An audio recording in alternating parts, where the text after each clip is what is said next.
Buenos días, doctora. Buenos días, compañeros. Mi nombre es Justina Salva Quenta. Yo les voy a hablar sobre la hemostasia.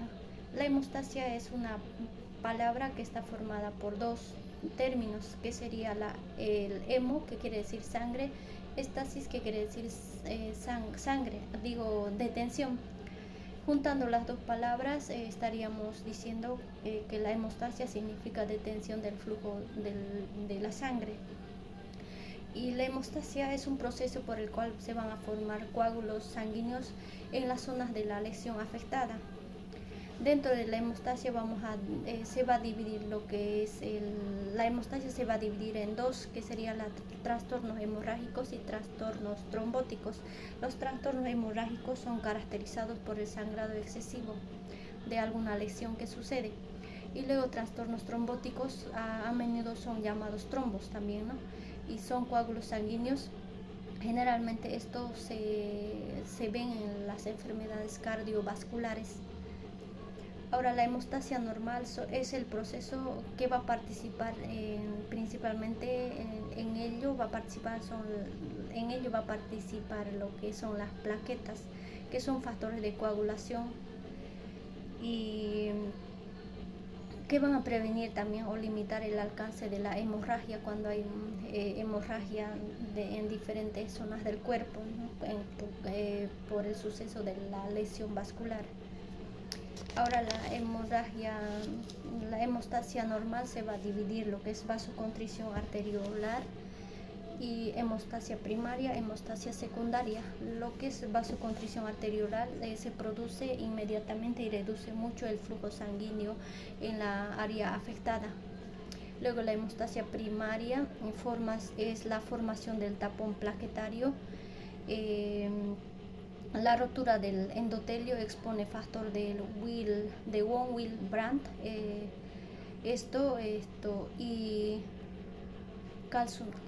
luego lo que promueve la adhesión y la activación de las plaquetas.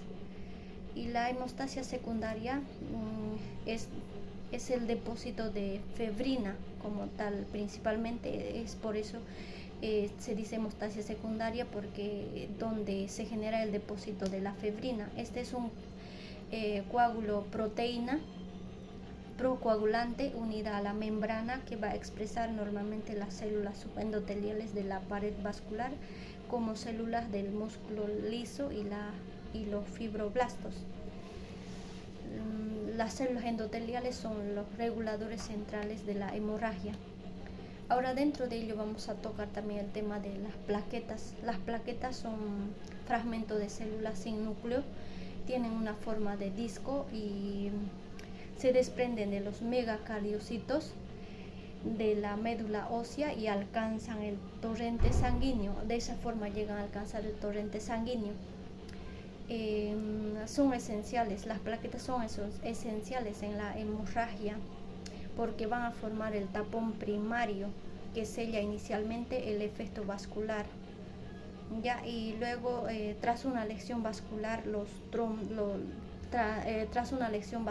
traumática, las plaquetas entran en contacto con el componente del tejido conjuntivo y de esa forma llegan a formar lo que es el tapón primario.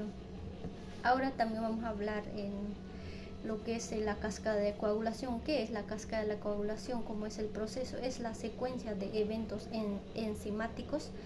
Inicialmente se dividen en dos vías, la intrínseca y la extrínseca, pero los cuales convergen en una vía común para generar lo que son una enzima multifuncional denominada trombina. Es el proceso de la cascada de coagulación, es la secuencia de eventos enzimáticos que tienen dos vías, la intrínseca y la extrínseca, pero ambos terminan en una vía común para formar, como decíamos, unas enzimas multifuncionales, los cuales son denominadas como trombina. Eso sería. Gracias. Hola doctora, hola compañeros, mi nombre es Mijael Guerreros Valentín. Voy a hablar sobre trastornos hemorrágicos. Para hablar de trastornos hemorrágicos tenemos que tener en cuenta, ¿no?, los trastornos hemorrágicos como defectos leves, hemorragias masivas y defectos hereditarios. También vamos a hablar sobre defectos primarios y secundarios de la coagulación que se producen en la pared de los vasos, las plaquetas y los factores de coagulación. Hablar de defectos leves en la coagulación generalmente se presenta por sobrecarga hemostásica. Como ejemplo de estos tenemos los procedimientos quirúrgicos, el parto, las extracciones dentales, al sangrado, ¿no?, en el lecho del alvéolo cuando se produce una extracción dental, la menstruación y traumatismos. Hablar de hemorragias masivas comprometen grandes vasos como son la aorta y vasos al corazón, ¿no? En ejemplo de esto tenemos la disección aórtica, un aneurisma de la aorta abdominal y el infarto del miocardio. Y los defectos hereditarios, que generalmente estos se heredan, ¿no?, de padre a hijo. Aquí se presenta la enfermedad la enfermedad del von Willebrand. También aquí se presentan los pacientes que tienen hemofilia, déficit en los factores de coagulación, a los pacientes que presentan insuficiencia renal, como es la uremia, y los pacientes que consumen el ácido acetilsalicílico, la aspirina, para problemas cardíacos, ¿no? Y hablar de hemostasia primaria es hablar de defecto en la plaqueta. Generalmente aquí se producen, ¿no?, los términos de petequia y también de púrpura, que mi compañero más adelante lo va a hablar, que la petequia es de 1 a 2 milímetros y la púrpura mayor o igual a 3 milímetros, ¿no?, que también puede manifestarse esta hemostasia primaria en una epistaxis, en una hemorragia digestiva, en una menorragia, que es el sangrado abundante durante la menstruación, la trombocitopenia, los valores debajo, ¿no?, de los normales, de las plaquetas, la hemorragia intracraneal, que generalmente suele ser mortal por la herniación del tronco encefálico, ¿no?, y la úlcera péptica, que también al disminuir el hierro que se produce va a producir una anemia ferropénica, ¿no? Eso es hemostasia primaria. Y la hemostasia secundaria, que tiene que ver con en el defecto en los factores de coagulación. Aquí se presentan los pacientes hemofílicos que tienen, ¿no?, el sangrado en tejidos blandos, músculos o en articulaciones, que se llama hemartros. También tenemos una alteración generalizada, como ya les decía, ¿no?, de los vasos pequeños, como son las petequias, las púrpuras. Pueden producir una equimosis, que son cardenales, que son ya de 1 a 2 centímetros de tamaño, y esta sangre extravasada puede crear una masa que es conocida como hematoma. Como por ejemplo de estos tenemos a la vasculitis, que son la fragilidad de los vasos, el escorbuto y la amiloidosis, que también es una enfermedad hereditaria, que es el depósito anómalo de amiloide, que es la proteína que se encuentra en la hemoglobina, que esta es creada en la médula ósea. Generalmente se sospecha en pacientes que tienen artritis reumatoide, tuberculosis, ¿no? La relevancia clínica de las hemorragias siempre se da en una ecuación que es de volumen más velocidad. Teniendo en cuenta el gasto cardíaco, el volumen de sangre, nosotros podemos hablar de un paciente con shock hipovolémico. También en las plaquetas, que sabemos que el valor normal es de 150.000 a 350.000 por milímetro cúbico. Debajo de estos valores estaríamos hablando de una trombocitopenia o una tromboastenia. Y los factores de coagulación, que lo van a explicar también más adelante, que son 12, ¿no? Son proteínas que ayudan a formar estos coágulos. Generalmente la idea de esto es que llegue a formar fibrina y pueda crear ese tapón plaquetario. Eso sería por mi parte. Gracias. Buen día, doctora. Buen día, compañeros. Me llamo Janderson Ramos Ferreira. Voy a hablar acerca de la púrpura. La púrpura es un trastorno asociado a hemorragia. Su tamaño varía a partir de 3 milímetros, es decir, que es mayor que la petequia. Se caracteriza principalmente por puntos rojos o morados en la piel.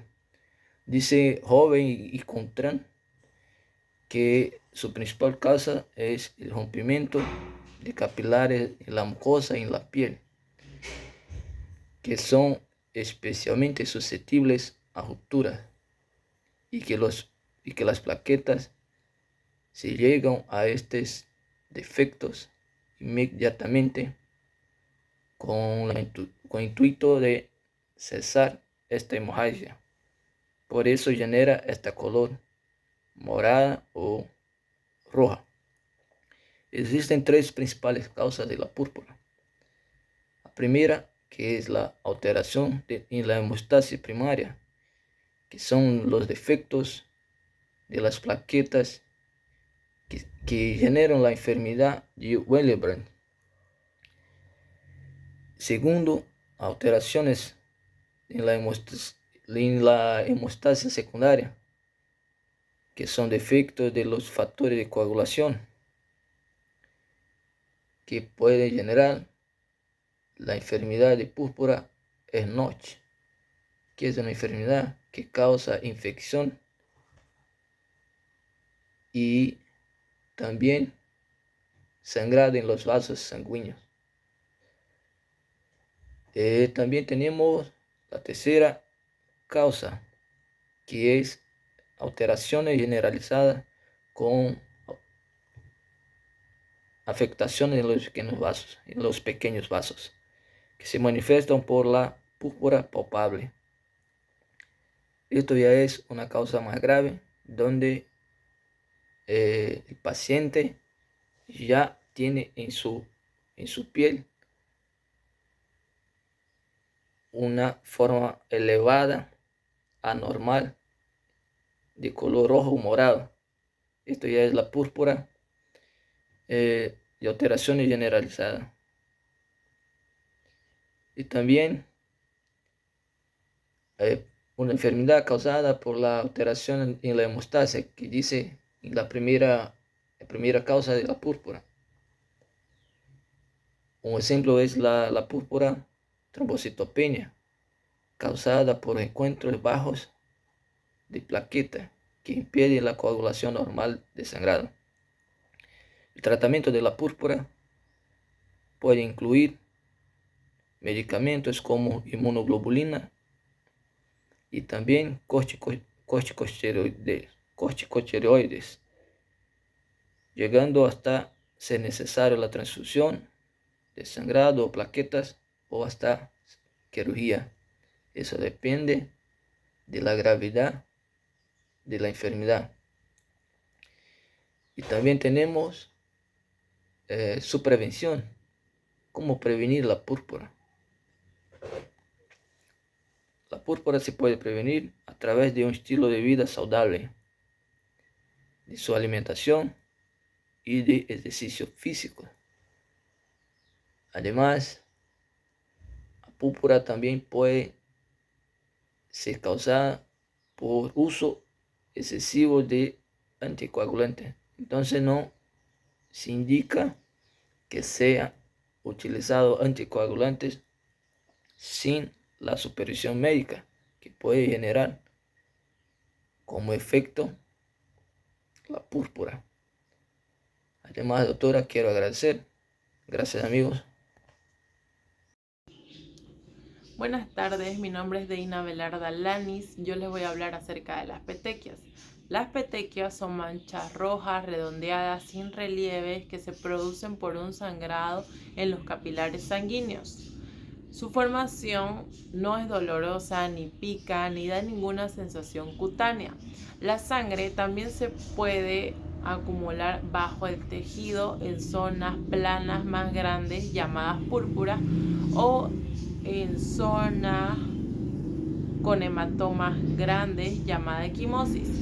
Las causas de las petequias son traumatismo o lesión, alguna reacción alérgica y trastornos autoinmunes, problemas de coagulación como la insuficiencia de vitamina K, esfuerzo prolongado puede ser causado por un movimiento repetitivo y que genere un gran esfuerzo como levantar pesas, la tos violenta o los vómitos. Tratamiento. Las petequias causadas por infección o trastornos de la coagulación desaparecerán con el tiempo.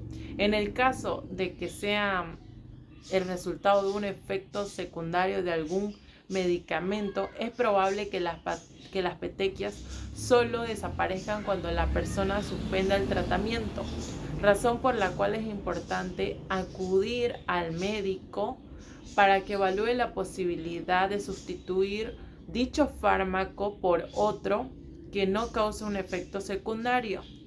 Las petequias secundarias a una infección desaparecerán cuando ésta se resuelva, es decir, tratando la causa del factor que las desencadena.